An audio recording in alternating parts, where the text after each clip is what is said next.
Hello बच्चों, good morning. आज की तारीख है 10 मई 2024। आज के करंट अफेयर क्वेश्चन और ललन टॉप प्रश्नों में आप सभी का स्वागत है।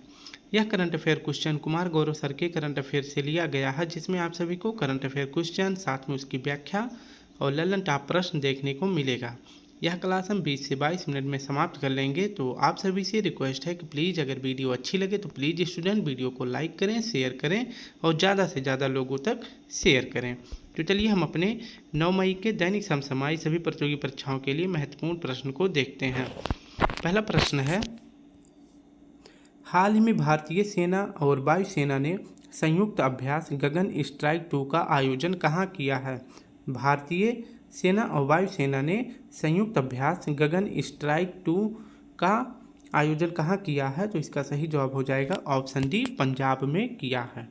इसके बारे में डिटेल अध्ययन करें तो गगन स्ट्राइक 2 यह कैसा अभ्यास है? तो यह संयुक्त अभ्यास है और इसमें भाग कौन ले रहा है? तो भारतीय सेना और वायुसेना। तो भारतीय सेना और वायुसेना का संयुक्त अभ्यास कौन सा है? गगन स्ट्राइक। इसका आयोजन कहाँ पे किया गया है? तो पंजाब में किया गया है। यह 3 दिवसीय अभ्यास है। यह 3 दिवसीय संयुक्त अभ्यास है भारतीय सेना और वायुसेना के बीच में, जिसका आयोजन पंजाब में किया गया है। नाम क्या है? गगन स्ट्राइक 2। इसका उद्देश्य क्या है? गगन स्ट्राइक 2 का इस अभ्यास का उद्देश्य क्या है? तो इसमें उद्देश्य है अपाचे हेलीकॉप्टर से लाइव अटैक करना। तो इसमें अपाचे हेलीकॉप्टर से लाइव अटैक कैसे किया जाता है उसके बारे में इसमें प्रदर्शन किया जाएगा। ठीक है, तो स्टूडेंट इसे ध्यान रखेंगे। तो हमारा गगन स्ट्राइक 2 संयुक्त अभ्यास कहाँ पे आयोजन किया गया है? पंजाब में किया गया है, भारतीय सेना और वायुसेना के बीच में। नेक्स्ट अगर प्रश्न देखें तो वायु शक्ति अभ्यास, इसका आयोजन कहाँ पे किया गया है? तो पोखरण में किया गया है। पोखरण यानी कि राजस्थान में किया गया है। गगन शक्ति अभ्यास यह वायुसेना का अभ्यास है और यह 10 दिवसीय अभ्यास है। नेक्स्ट हमारा है एकता अभ्यास। यह किसके बीच में होता है? तो इंडिया और मालदीव के बीच में एकता अभ्यास होता है और साथ साथ में इंडिया और मालदीव के बीच में इक्वेरियन अभ्यास भी होता है।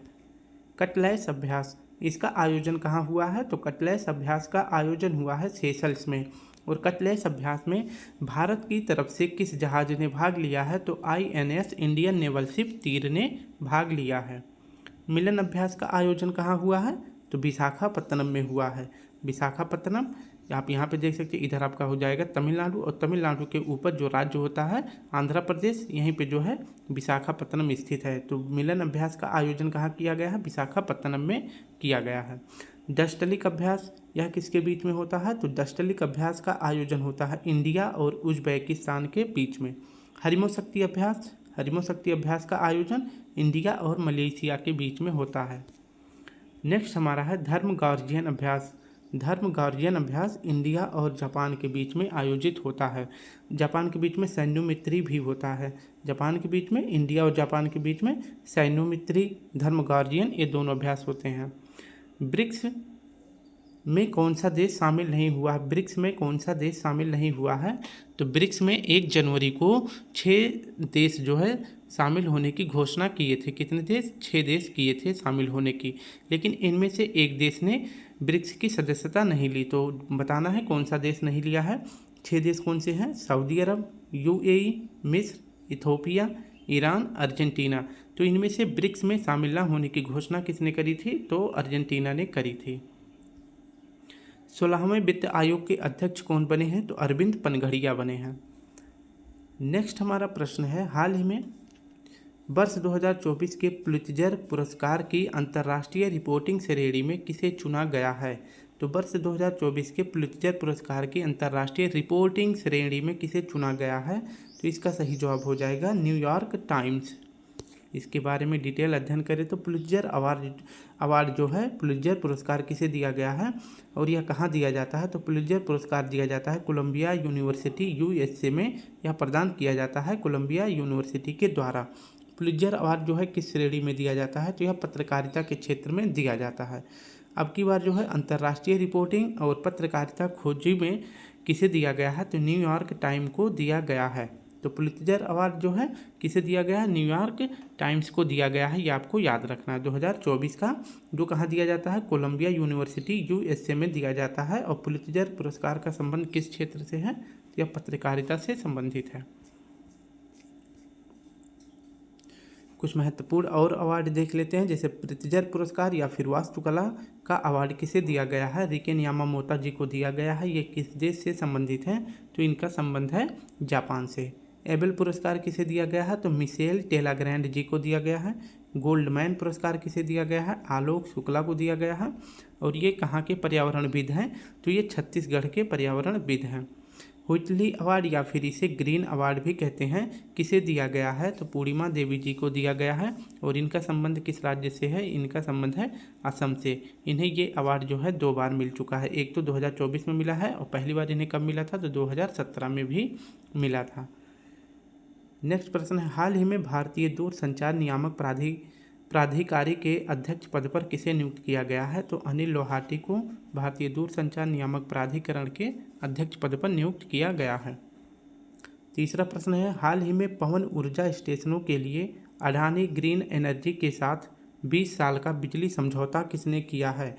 तो पवन ऊर्जा स्टेशनों के लिए अडानी ग्रीन एनर्जी के साथ 20 साल का बिजली समझौता किसने किया है? बिजली समझौता किया है श्रीलंका की सरकार ने। ऑप्शन बी सही हो जाएगा।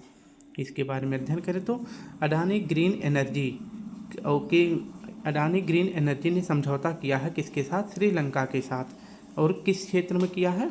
तो 20 साल के लिए पवन ऊर्जा स्टेशन से जो उत्पादित बिजली होगी उसके लिए समझौता किया है। तो अडानी ने बिजली उत्पादन के लिए पवन ऊर्जा स्टेशन के लिए 20 साल तक श्रीलंका से समझौता किया है। ठीक है, तो अब श्रीलंका में जो भी बिजली उत्पादित होगी पवन ऊर्जा के माध्यम से, उनमें से 7 रुपये पर यूनिट जो है किसे दिया जाएगा? तो यह अडानी ग्रुप को दिया जाएगा। ठीक है, किसे दिया जाएगा?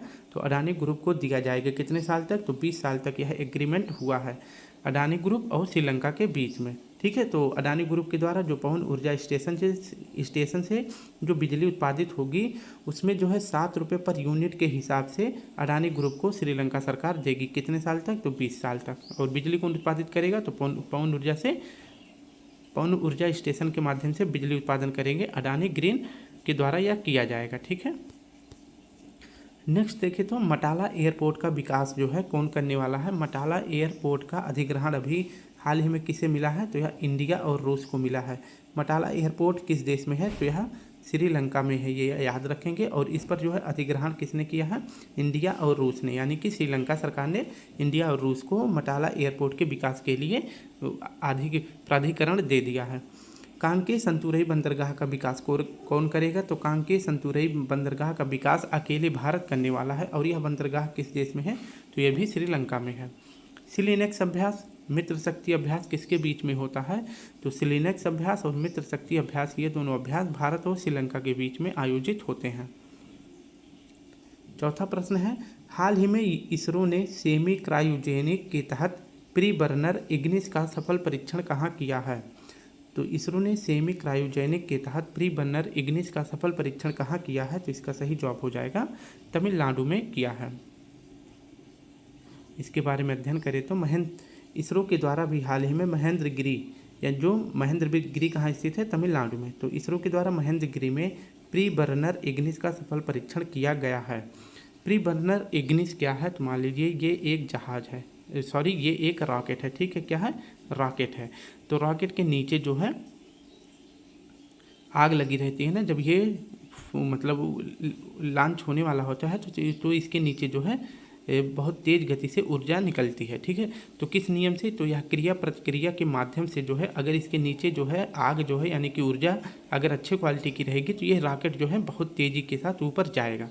तो जो ये आग निकलता है इसी को कहते हैं प्री बर्नर इग्निस। ठीक है, तो इसे क्या कहते हैं? प्री बर्नर इग्निस कहते हैं।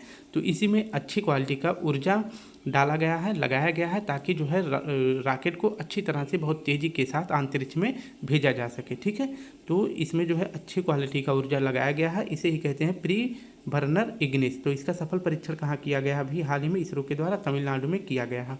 इसमें जो है इस तरह का कार्य क्यों किया गया? क्योंकि LVM-3 की जो पेलोड क्षमता है उसको बढ़ाने के लिए प्री बर्नर इग्निस का सफल परीक्षण कहाँ किया गया है? तमिलनाडु में। किसके द्वारा? तो इसरो के द्वारा किया गया है। अब देखते हैं VSSC यानी विक्रम साराभाई स्पेस सेंटर, यह कहाँ स्थित है? तो यह स्थित है तिरुवनंतपुरम, केरल में स्थित है। बार्क कहाँ स्थित है? तो बार्क स्थित है ट्राम्बे महाराष्ट्र में।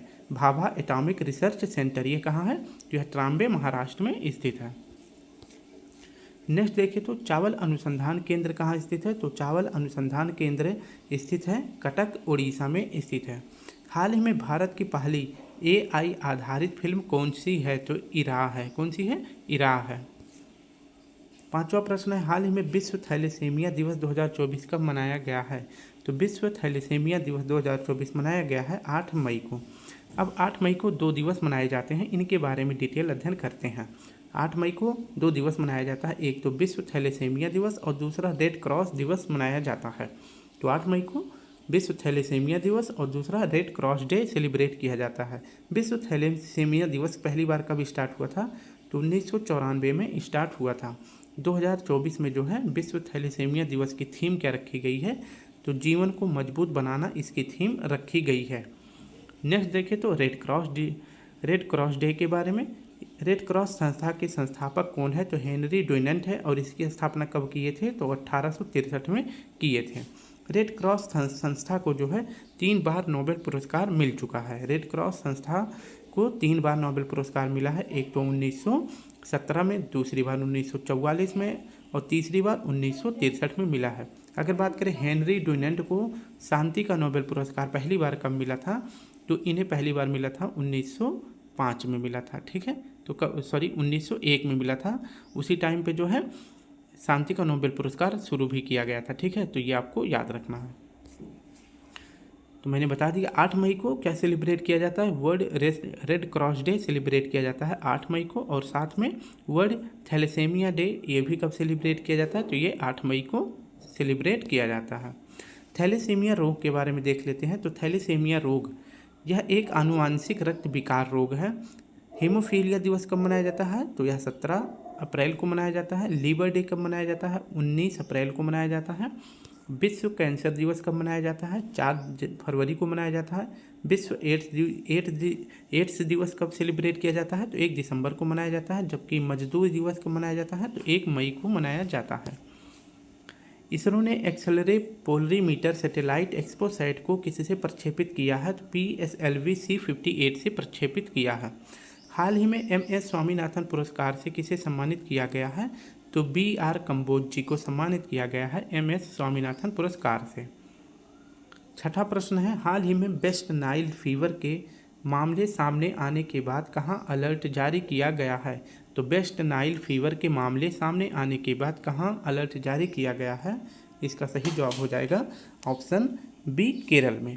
इसके बारे में डिटेल अध्ययन करें तो वेस्ट नाइल फीवर यह भी कहाँ पर इसका प्रकोप देखा गया है? तो केरल में देखा गया है। वेस्ट नाइल फीवर जो है इसकी शुरुआत यानी कि यह पहली बार कहाँ देखा गया था यह रोग? तो युगांडा के वेस्ट नाइल स्थान पर यह देखा गया था। ठीक है, तो खोजा कहाँ गया था? युगांडा के वेस्ट नाइल स्थान पर यह खोजा गया था और इसने भारत के केरल राज्य में जो है कुछ इसके मरीज भी देखे गए हैं। अगर बात करें वेस्ट नाइल फीवर के वाहक कौन है? तो क्यूलेक्स मच्छर है। और रोग वाहक क्या है? तो यह फ्लैबी वायरस है।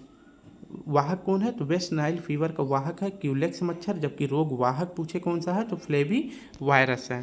फ्लेबी वायरस जो है यह मच्छरों में किसके माध्यम से आता है? तो यह जानवरों के पक्षियों के माध्यम से आता है। ठीक है, तो यह रोग जो है फ्लेबी वायरस जो है यह पक्षियों में पाया जाता है। इसके बाद से जो है अगर ये मच्छर जो है इन पक्षियों को काट लेते हैं तो ये मच्छर जो है अगर काट लेते हैं तो मच्छरों में यह रोग आ जाता है, यह वायरस आ जाता है। फिर यह मच्छर जो इंसानों को काट लेते हैं तो वेस्ट नाइल फीवर जो है मनुष्यों में भी फैल जाता है। तो ये आपको याद रखना है। तो अलर्ट अभी हाल ही में कहाँ जारी किया गया है?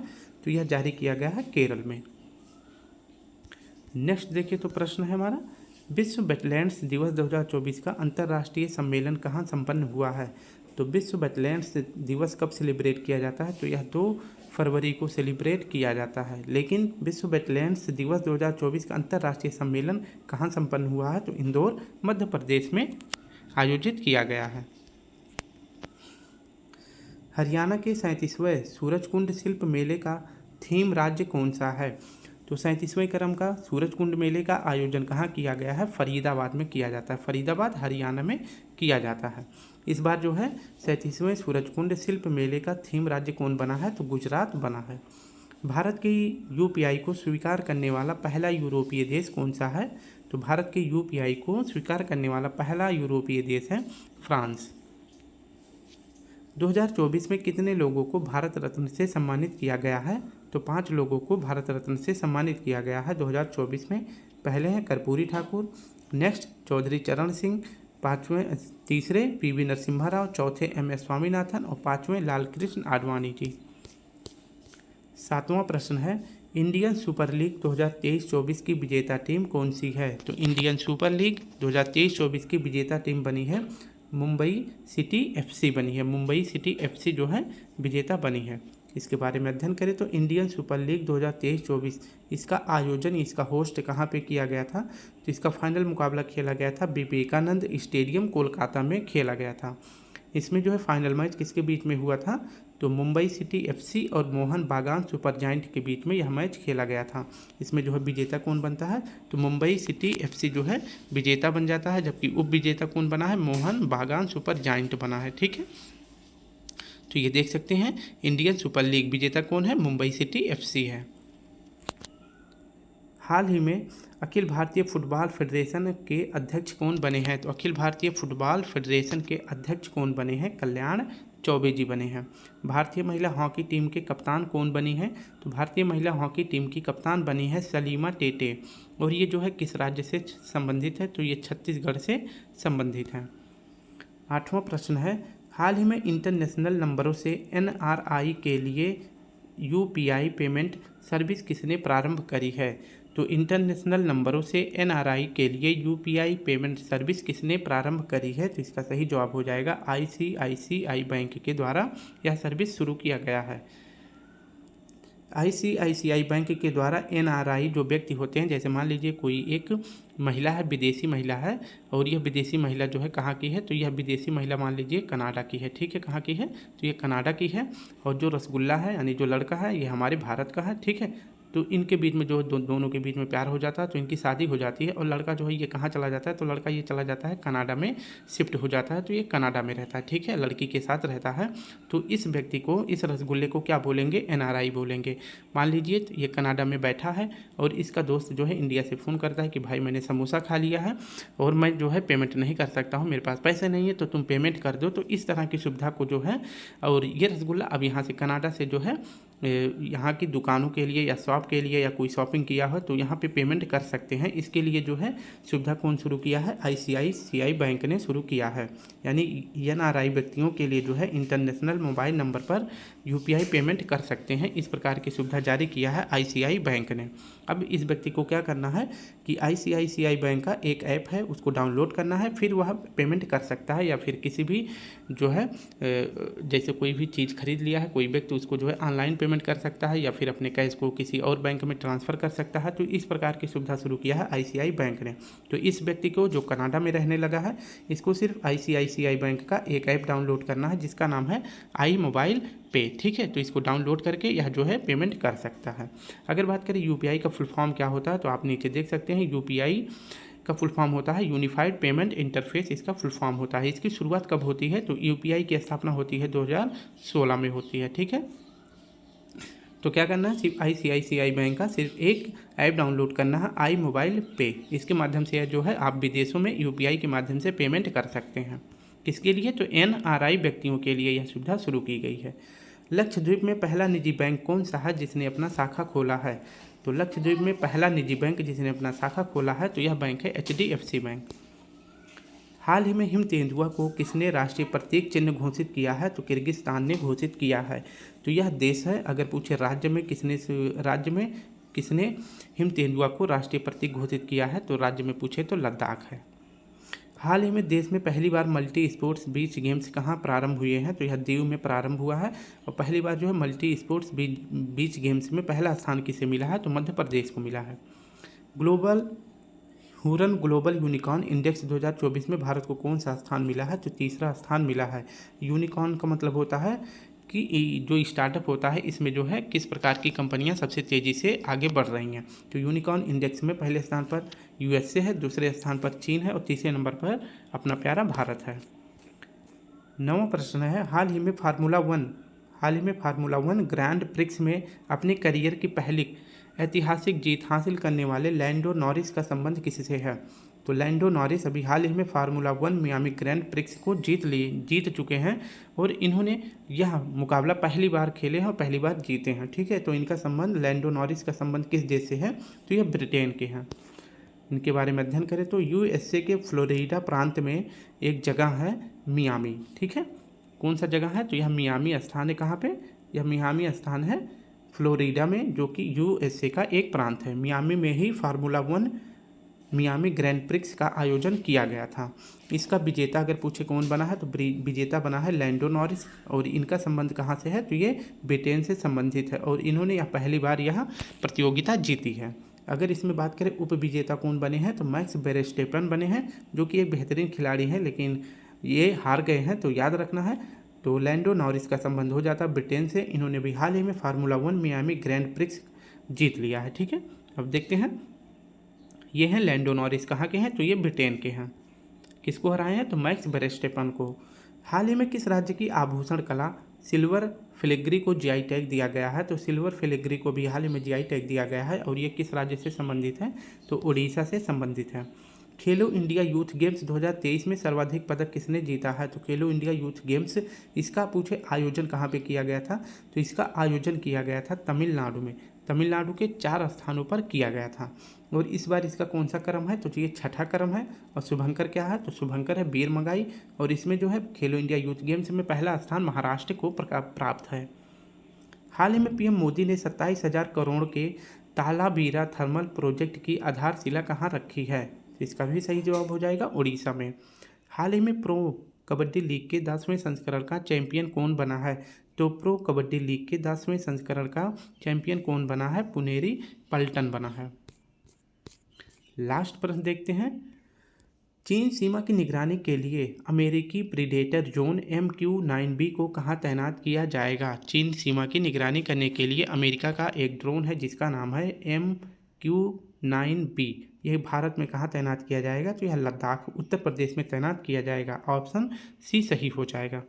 इसके बारे में अध्ययन करें तो MQ-9B रीपर ड्रोन, यह किस प्रकार का ड्रोन है? तो यह प्रीडेटर जो ड्रोन है और यह कहाँ का ड्रोन है? तो यह अमेरिका का ड्रोन है और इस ड्रोन से जो है निगरानी रखा जाएगा, तो इसे निगरानी ड्रोन कहते हैं। और किसका निगरानी रखा जाएगा? तो यह चीन की सीमा का जो है निगरानी रखा जाएगा। जो चीन की सीमा भारत से लगती है, चीन की सीमा जो है कहाँ से लगती है? तो चीन की सीमा जो है लद्दाख, यहाँ पे लद्दाख है, लद्दाख से लेकर ये पूरा सीमा जो है किससे लगता है? चीन से लगता है।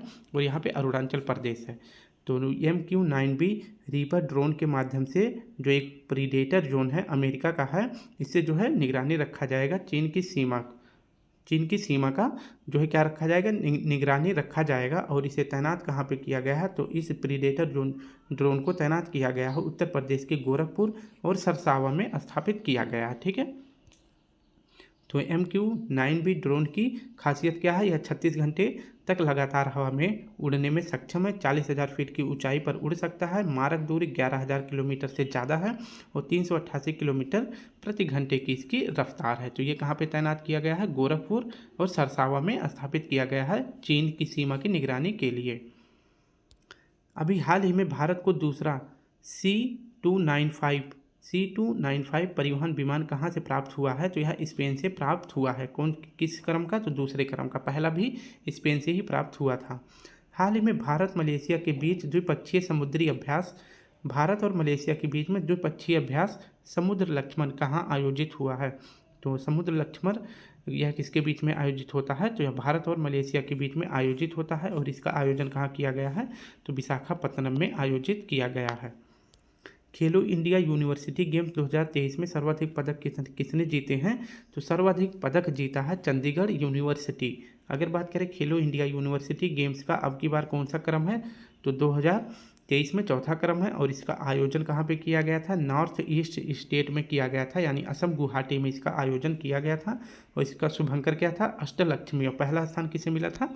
तो चंडीगढ़ यूनिवर्सिटी को मिला था। हाल ही में निर्वाचन आयोग ने किसे यूथ आइकन नामित किया है? तो यूथ आइकन किसे नामित किया है? आयुष्मान खुराना जी को नामित किया गया है चुनाव आयोग के द्वारा। समुद्री लू के कारण लक्षद्वीप में हो रहा तीव्र मूंगा विरंजन। तो लक्षद्वीप में किसके कारण मूंगा विरंजन हो रहा है? समुद्री लू के कारण।